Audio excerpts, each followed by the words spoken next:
Magandang umaga po sa ating lahat, mga kapatid. Magandang umaga din po, Father. Sa nalalapit na pagdiriwang natin sa dakilang kapistahan ng pag-akyat ng ating Panginoon sa langit, patuloy tayong nakakarinig ng mga kwento kung papaanong unti-unti inihahanda ng ating Panginoong Hesus ang kanyang mga alagad sa mahalagang araw na ito. Na para bang ang dating, aalis ako, pero hindi kayo dapat malungkot sa aking pag-alis, sapagkat ipapadala ko sa inyo ang patnubay, ang Espiritu Santo. At ang konteksto ng ating ebanghelyo ay nangyari bago harapin ni Jesus ang kanyang kamatayan.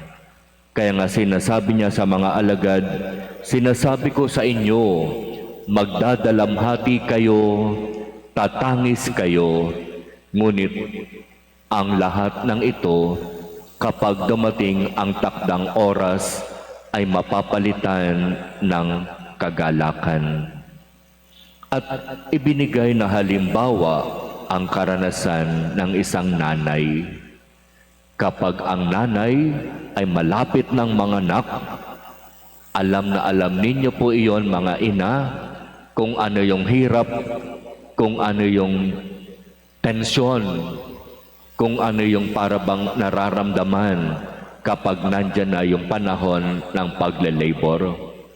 Halos nandyan yung takot, nandyan yung pangamba. Pero sabi ng Ebanghelyo, kapag ang babae ay nakapanganak na, hindi na niya halos naaalaala yung hirap, sapagkat ang mas nangingibabaw yung kagalakan dahil sa pagsilang ng kanyang sanggol. At dito sa pagsasalarawan na ito, inihahalin tulad ng ating Panginoon ang magiging karanasan ng mga alagad. Malulungkot kayo, tatangis kayo, magdadalamhati kayo, pero ang lahat ay mapapalitan ng kagalakan. At ang kagalakan na ito ay isang uri ng kagalakan na hindi maaagaw ni numan sa inyo. At ito rin sana ang kagalakan na hangarin natin sa ating buhay. Ito rin sana yung uri ng kagalakan na pangarapin natin sa buhay. Hindi yung kagalakan na mababaw lang. Hindi yung kagalakan na panandalian lang. Hindi yung kagalakan dahil lamang sa material na mga bagay.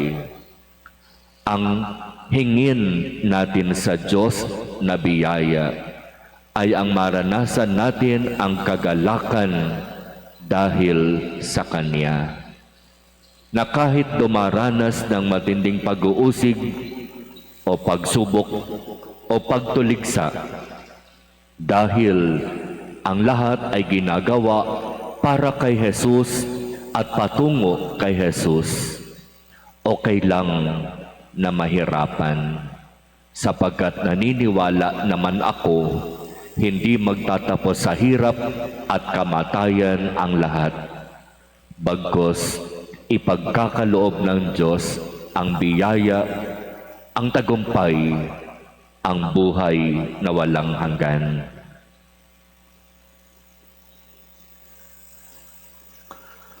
Amen. Magsitayo po ang lahat.